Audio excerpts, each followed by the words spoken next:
Créer du contenu sur Internet, c'est le cheat code ultime pour obtenir plus de clients et plus de visibilité, peu importe ton projet. Dans cette vidéo, on va voir comment se lancer dans la création de contenu et aussi comment monétiser ces contenus. Bien sûr, je te donnerai des astuces concrètes à chaque étape pour que tu puisses te lancer ou alors améliorer ta création de contenu actuelle. Première étape, choisir le bon sujet et le bon positionnement. Le bon sujet, ça va être soit ta passion ou soit ton expertise. Ce que je te conseille de faire, c'est d'établir une première liste avec entre 30 et 50 contenus qui te viennent en tête quand tu penses à ton sujet. Si tu n'arrives pas dès le départ à trouver déjà rapidement entre 30 et 50 idées de contenu pour ton sujet, ça va être une mauvaise idée puisque tu vas rapidement te retrouver en panne d'inspiration. Si tu veux avoir moins de concurrence, je te conseille aussi de choisir un sous-sujet. Par exemple, si tu es dans la nutrition, tu vas pouvoir te focus uniquement sur la nutrition, par exemple végétale, et même si tu veux aller encore plus loin, tu peux faire la nutrition végétale pour les sportifs. C'est un exemple, mais tu peux faire ce genre de sous-niche avec n'importe quel domaine d'activité ou n'importe quelle expertise. Pour ton positionnement, tu as deux choix qui s'offrent à toi. Soit tu vas choisir un positionnement expert, soit tu vas choisir un positionnement influenceur. L'avantage du positionnement expert, c'est que tu vas pouvoir utiliser le référencement comme effet de levier. Donc le référencement,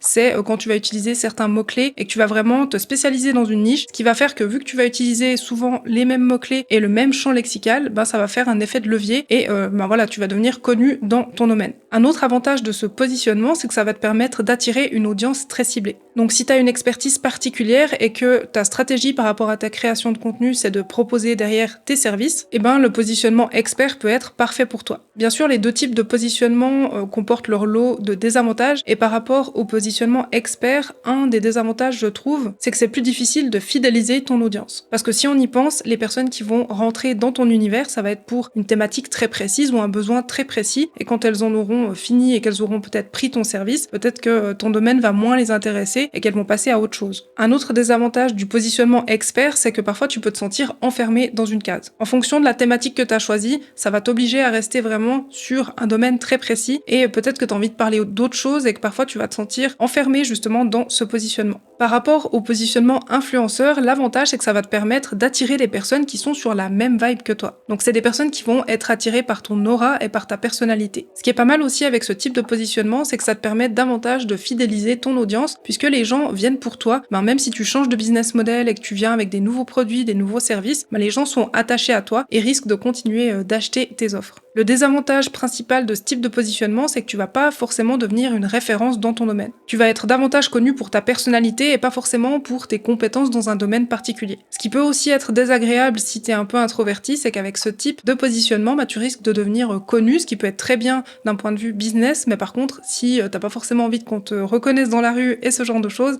c'est pas forcément le positionnement à adopter. Ce que je te recommande si tu te lances, c'est d'abord de choisir ton sujet et donc ton expertise ou ce que tu veux vraiment mettre en avant et puis commencer à poster d'abord des contenus sur cette thématique-là pour attirer quand même les personnes qui pourront potentiellement bénéficier de tes conseils et par la suite élargir un petit peu le champ des possibles en publiant des contenus un petit peu plus lifestyle ou des choses que tu apprécies aussi dans ton quotidien pour pouvoir vraiment diversifier tes contenus et ne pas t'ennuyer. Une fois que tu as choisi ton sujet, il va falloir choisir tes piliers et tes thématiques. Les gens, ils viennent sur Internet et sur les réseaux sociaux pour 5 raisons principales. Ils viennent pour être éduqués, informés, inspirés, divertis ou pour trouver des solutions à leurs problématiques. Dans ta création de contenu, il faut que tu prennes au maximum en compte ces 5 piliers et que tu te fasses un petit planning pour savoir quel jour tu as envie de créer quel type de contenu. Fais attention à garder un bon équilibre par rapport à ces piliers de contenu puisque par exemple si tu vends des offres, il faut pas que ce soit plus de 20% de tes contenus qui soient des contenus promotionnels. 80% de tes contenus, ça doit être des choses qui sont inspirantes ou qui donnent des informations intéressantes à ta cible ou qui va même les éduquer et apporter de la valeur. L'idée, ça va être d'établir un calendrier de contenu où tu vas choisir par exemple que tous les lundis, tu vas faire des posts qui sont des posts éducatifs dans ton domaine. Puis peut-être le mardi, ça va être des posts plus où tu vas parler de ton histoire, ça doit être des choses inspirantes. Et le mercredi, ça peut être un petit peu des choses plus rigolotes qui sont divertissantes aussi dans ton domaine. L'objectif avec ça, c'est que tu puisses avoir facilement des idées de contenu qui te viennent à l'esprit et ça va aussi faciliter tes recherches quand tu vas vouloir trouver des idées. D'ailleurs, comment faire pour trouver des idées de contenu ? Le premier endroit pour t'inspirer, c'est les réseaux sociaux, puisqu'il y a déjà plein de personnes avant toi dans ton domaine qui auront posté des contenus intéressants. Donc ça peut être sympa d'aller voir les contenus qui fonctionnent le mieux, d'aller vraiment lire les commentaires, de voir si les gens engagent beaucoup avec les posts et d'essayer de trouver des sujets intéressants que tu pourrais reprendre à ta sauce et y apporter ta touche unique ou une perspective différente. Bien sûr, il y a aussi tout ce qui concerne les moteurs de recherche, comme par exemple YouTube, Google ou encore Pinterest. On oublie souvent d'ailleurs que Google et Pinterest, c'est d'abord des moteurs de recherche et c'est des endroits parfait, je trouve, pour trouver des idées de contenu. Et si tu crées du contenu depuis déjà un certain temps, tu vas avoir des statistiques et c'est toujours une bonne idée d'aller checker tes statistiques pour savoir les posts qui ont le mieux performé et ceux qui ont le moins bien marché. Ce que tu vas faire, c'est que ce qui a bien marché, logiquement, tu vas faire plus de choses dans ce sens-là et ce qui a moins marché, bien sûr, tu vas en faire un peu moins. C'est justement avec le temps que tu vas voir ce qui fonctionne pour toi et c'est pour ça que c'est toujours important de faire ton premier post et de publier tes premiers contenus pour avoir déjà toutes ces données et c'est ça qui va te permettre petit à petit de faire grandir ton audience. J'ai aussi 3 conseils pour toi pour t'aider à créer du contenu sans t'épuiser. Déjà, fais en sorte d'avoir un système de prise de notes qui est simplifié. Moins tu auras de friction pour prendre des notes et noter tes idées, plus ce sera facile pour toi d'avoir sans arrêt des nouvelles idées de contenu. Ce que je te conseille aussi, c'est de prendre de l'avance au maximum dans ta création de contenu et d'éviter de te lancer la même semaine en devant chaque jour créer des contenus. Et puis en fait, t'as jamais d'avance finalement parce que la semaine où t'as commencé à poster, c'est la semaine où t'as commencé à créer du contenu. Ce que je te conseille, c'est d'avoir au minimum une semaine de contenu d'avance. Ça va te permettre, si jamais il y a un souci, de pouvoir quand même continuer d'être régulier ou régulière et ce sera beaucoup plus simple et beaucoup moins prise de tête pour toi. Tu peux aussi utiliser la technique du batching, c'est ce que je fais personnellement. Je sais que j'ai plusieurs jours dans la semaine qui sont dédiés, par exemple pour le tournage, d'autres pour le montage, etc. Donc les descriptions, les miniatures, tout ça. Ça permet en fait de créer directement tout le contenu en même temps d'un même type de tâche. Et ça te permet de rester concentré et d'être beaucoup plus efficace dans ta création de contenu. Ce qu'il faut que tu saches aussi, c'est que c'est très important d'être stratégique dans ta création de contenu. En fait, ton contenu doit faire passer ton audience par 3 phases principales. Premièrement, la phase de découverte, c'est la phase où ils vont découvrir ton contenu. Donc là, ça va être des contenus qui surfent par exemple sur des tendances ou alors qui sont basés sur des recherches concrètes de ton audience. Pour savoir ce que cherche ton audience, tu peux utiliser la barre de recherche Google tout simplement, ou alors tu peux aller encore une fois voir sur les réseaux sociaux les questions qui sont posées en commentaire et ce genre de choses. Ensuite, une fois que ton audience t'a découvert, il va falloir créer du contenu qui va lui permettre de t'apprécier et de comprendre tes valeurs et la plus-value de ce que tu proposes. Pour ça, tu vas publier des posts qui laissent transparaître ta personnalité et qui va leur permettre d'entrer un peu plus dans ton univers. La dernière étape, c'est de susciter la confiance. Si tu proposes par exemple des services, tu vas pouvoir faire des posts avec des témoignages clients et prouver que ce que tu proposes fonctionne. Si aujourd'hui tu en es à un stade où tu n'as pas encore d'offre, où tu sais pas encore exactement ce que tu veux faire avec tes réseaux sociaux, mais tu sais que tu aimerais déjà construire une audience, tu vas pouvoir créer des posts qui éduquent ton public cible ou ton audience sur ton domaine d'activité. Ça va leur donner confiance dans le fait que tu peux les aider et c'est ce qu'on va rechercher dans cette phase. Même si aujourd'hui tu crées du contenu sans forcément savoir exactement déjà ce que tu veux monter comme business avec ça, ce que je te conseille dès le départ, c'est de récolter des adresses email. Pour ça, tu vas créer ce qu'on appelle un lead magnet ou aussi un freebie. En français, on appelle ça un aimant à prospect. Et en fait, tu vas, pour avoir des adresses email, proposer un contenu premium qui est gratuit et les personnes en échange vont te donner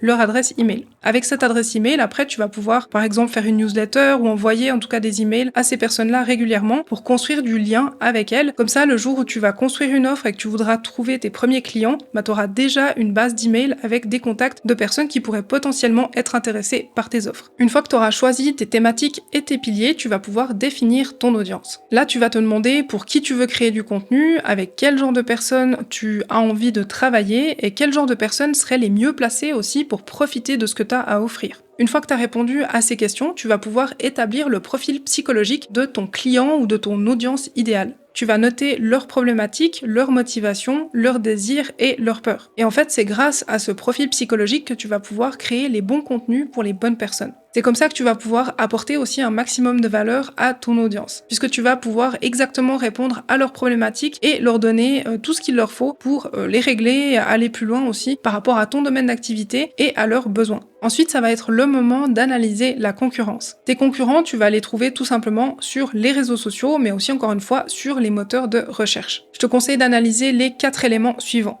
les thématiques et les piliers qu'ils ont choisis pour leur contenu, la fréquence de publication, l'engagement de leur audience et la monétisation. Une fois que tu as déjà toutes ces informations stratégiques, tu vas pouvoir choisir ta plateforme. Les 2 questions à te poser ici, c'est premièrement sur quelle plateforme tu te sens le ou la plus à l'aise et aussi sur quelle plateforme se trouve ton audience. Il faut faire la distinction entre 2 types de contenus différents. Premièrement, tu vas avoir les contenus courts qui sont les plus éphémères et qu'on va retrouver essentiellement sur les réseaux sociaux. Ça va être les carousels, les posts, les reels sur Instagram, les shorts sur YouTube, les TikTok et ce genre de contenu-là. Et ensuite, tu vas avoir les contenus longs. Là, ça va plutôt être des newsletters, des articles de blog et des longues vidéos sur YouTube et aussi bien sûr les podcasts. Les contenus courts, ils sont parfaits pour démarrer parce qu'ils sont plus faciles à appréhender et surtout, si tu fais des contenus longs aussi, le point positif, c'est que grâce aux contenus courts, tu vas pouvoir promouvoir tes contenus longs. Le point positif des contenus longs, c'est que c'est des contenus qui vont te permettre de nourrir la relation avec ton audience et de donner aussi confiance en tes compétences ou en ce que tu peux leur apporter. En fait, ça te permet de créer du lien. Par exemple, quand on pense au podcast, c'est des formats qui sont un petit peu plus spontanés. Et pareil avec les newsletters, c'est un email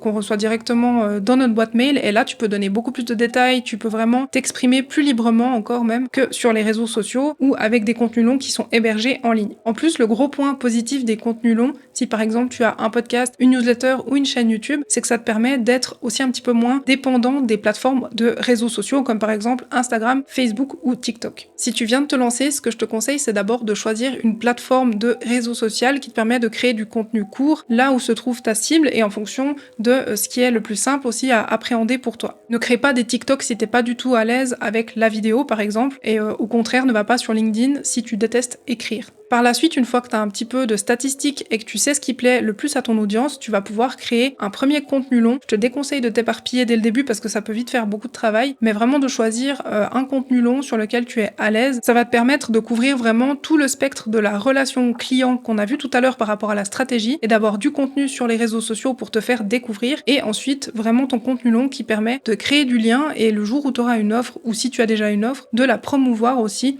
dans de bonnes conditions. Ensuite, tu vas pouvoir définir ta fréquence de publication. Ce que je te conseille pour démarrer, c'est 3 contenus courts par semaine et si tu veux commencer aussi avec les contenus longs, c'est d'en faire 1 par semaine. Le plus important, c'est la régularité, donc évite de vouloir poster 7 jours sur 7 et après, d'avoir des phases où tu ne communiques plus, tu ne dis plus rien, parce que ça casse le lien avec ton audience. Si tu postes 3 fois par semaine, bien sûr, tu pourras pas couvrir tous les piliers qu'on a vus tout à l'heure, donc les 5 piliers. À ce moment-là, ce que je te conseille, c'est de choisir comme premier pilier, un pilier qui permet de partager tes valeurs, donc ça peut être du storytelling, parler de ton projet ou vraiment de ta mission, et à côté de ça, avoir des contenus inspirants / divertissants comme tu le souhaites, et aussi un contenu par semaine peut-être qui est plus promotionnel et qui te permet soit de promouvoir ton offre ou ton lead magnet, donc le contenu premium que tu vas offrir en échange de l'adresse email de ton audience. Fais toujours attention de publier du contenu qui va quand même bien dans ton domaine et par rapport à tes objectifs, puisque par exemple quand on parle de découvrabilité, on veut pas forcément avoir plein de gens qui nous suivent, mais on veut que les bonnes personnes nous suivent. Donc ça sert à rien de surfer sur des tendances qui n'ont rien à voir avec ton domaine d'activité et tes objectifs puisque tu vas juste amener une audience poubelle entre guillemets dans ton univers et c'est pas ce qu'on souhaite. Par rapport à l'heure de publication, ce que je te conseille c'est de se mettre à la place de ton audience idéale et de se demander à quelle heure elle aime consommer les contenus. Il n'y a pas d'heure fixe où on se dit, voilà, si on poste sur LinkedIn par exemple ou sur TikTok à 9h du matin, on sait que notre post va exploser ou notre vidéo va exploser. Ça marche pas comme ça, c'est vraiment basé sur ton public cible et ton audience. Encore une fois, c'est pour ça que c'est important de faire tes premiers posts pour avoir des premières informations sur à quelle heure est connectée ton audience et petit à petit tu vas pouvoir adapter tes horaires de publication. Quand on se lance dans la création de contenu, on peut avoir tendance à penser que ça va être très long avant de pouvoir monétiser son contenu ou commencer à gagner de l'argent avec cette activité. Et en fait, il y a plein de manières différentes de monétiser ton contenu et il y en a qui sont beaucoup plus rapides que d'autres à donner des résultats. Je vais te donner les 6 façons principales pour monétiser tes contenus et je vais commencer par la manière la plus facile et terminer par la manière pas forcément la plus dure mais plutôt la plus longue. D'abord, on a l'affiliation. L'affiliation, c'est quand tu vas partager avec ton audience des outils, des services ou des produits que tu apprécies. Et pour faire ça, tu vas utiliser ce qu'on appelle un lien d'affilié. Et ce qui se passe, c'est qu'à chaque fois qu'un abonné clique sur ton lien et effectue un achat donc du produit, du service que tu mets en avant, et toi, tu vas toucher une commission. C'est une des façons les plus simples et les plus rapides de commencer à générer des revenus avec ta création de contenu. Et en plus, elle s'adapte peu importe ta situation. Si tu as déjà un business, ça va te permettre de générer des revenus complémentaires. Et si tu te lances, ça va te permettre de générer rapidement tes premiers revenus avec tes contenus. Pour devenir affilié d'une marque que t'aimes bien, généralement c'est facile, tu vas sur leur site internet et dans le pied de page souvent tu vas avoir un onglet qui s'appelle devenir affilié ou affiliation ou devenir partenaire et là généralement tu as un formulaire à remplir et après voilà, il te donne un lien et tu vas pouvoir partager ce lien avec ton audience. Ensuite on a les produits digitaux. Personnellement c'est ce que je préfère parce qu'un produit digital ça va te permettre de transformer ta passion ou ton expertise en un produit que tu vas pouvoir créer une fois et vendre à l'infini. Tu vas pouvoir par exemple créer des cours en ligne, des ateliers, des e-books, des cahiers d'exercices et ce genre de choses. Ce qui est super, c'est que quand tu crées tes propres produits, déjà tu as la fierté d'avoir tes propres produits, mais en plus tu te positionnes vraiment comme expert ou experte de ton domaine. C'est quelque chose qui est accessible pour tout le monde et peu importe la situation, que tu aies déjà ton business ou que tu sois en train de te lancer. Ensuite, on a les partenariats. Là, on pense souvent qu'il faut des milliers, des millions d'abonnés pour avoir des partenaires. Personnellement, j'ai eu mes 3 premiers partenariats sur YouTube avec moins de 1000 abonnés. En quelques mois, ça m'a permis de générer mes premiers revenus sur YouTube sans passer par la publicité ou d'autres façons de monétiser mes contenus. Là, il y a plusieurs solutions. Soit, comme dans mon cas, c'est les marques qui viennent directement vers toi, ou soit c'est toi qui peux aller vers les marques pour proposer directement tes services et promouvoir leurs produits à travers tes vidéos et tes contenus. Donc ça, tu peux le faire assez rapidement comme tu le vois, et en plus, c'est une des manières avec les produits digitaux qui te permet de générer le plus de revenus. Ensuite, bien sûr, si tu proposes tes propres services, tu vas pouvoir dès le départ les proposer dans tes contenus avec ces fameux 20% de contenu promotionnel que tu peux faire chaque semaine. Une autre façon de monétiser tes contenus que j'aime bien, c'est les contenus exclusifs. Donc ça concerne par exemple si tu fais un abonnement et que tu vas proposer chaque mois des contenus un peu premium à ton audience, ça peut être pas mal. Sinon, tu as aussi tout ce qui est Patreon, Buy Me, Coffee. Tu sais, il y a des liens des fois que les youtubeurs mettent dans leur description. Ça permet de faire des donations en fait et d'avoir du contenu premium en échange généralement. Ça aussi, c'est très facile à mettre en place et c'est quelque chose que tu peux faire dès le départ. Et enfin, la publicité, c'est la chose la plus compliquée. Non, pas vraiment compliquée, mais elle est la plus longue parce que tu vas devoir avoir un certain nombre de personnes qui voient tes contenus et qui consomment par exemple tes vidéos sur YouTube avant de pouvoir activer la publicité. Si tu veux prendre un raccourci pour monétiser tes contenus, n'hésite pas à jeter un œil dans la description, je te mets plein de liens pour démarrer facilement. Ce que je te conseille si tu veux commencer à créer du contenu sur internet, c'est vraiment de garder en tête ce pourquoi tu veux être connu. Cherche à être connu pour les bonnes raisons et par les bonnes personnes aussi. Si ton but c'est juste d'avoir un business rentable et puis qui te permette de vivre confortablement de ton activité, de quelque chose que tu aimes, t'as pas besoin d'être connu mondialement. Il faut aussi que tu gardes en tête que ça va te demander de la persévérance, puisque si on regarde aujourd'hui les top créateurs de contenu, ça fait plus de 10 ans en fait qu'ils créent du contenu en ligne, donc ça prend pas forcément 2 minutes. Par contre, assez rapidement, si tu fais par exemple des produits digitaux ou que tu utilises l'affiliation, tu vas pouvoir commencer à générer des revenus dans les premières semaines, voire les premiers mois de création de contenu. Parfois aussi, selon les types de contenu que tu vas créer, tu vas peut-être te rendre compte que tu as peu d'engagement sous tes posts, mais sache que 80% ou 80% de ton audience généralement est silencieuse et qu'il y en a que à peu près 20% qui vont vraiment aller plus loin, acheter ce que tu as, leur proposer tes offres par exemple ou télécharger ton lead magnet. Donc c'est normal, tu n'auras pas tout de suite des milliers de vues, des milliers d'abonnés, mais encore une fois, si tu as la bonne stratégie et que tu vas chercher les bonnes personnes pour toi par rapport à tes objectifs, ça peut que fonctionner. Si tu as des questions, bien sûr, n'hésite pas à les laisser en commentaire et si tu as apprécié cette vidéo, n'hésite pas non plus à lui laisser un petit j'aime, ça me fait toujours plaisir de voir vos j'aime, vos commentaires et c'est aussi un coup de boost pour l'algorithme donc ça m'aide beaucoup. S'il y a des sujets que j'ai pas traités dans cette vidéo et dont tu aurais bien voulu qu'on discute, n'hésite pas aussi à me laisser un message en commentaire, ça me permettra d'avoir des idées pour de futures vidéos et du coup je te dis à bientôt.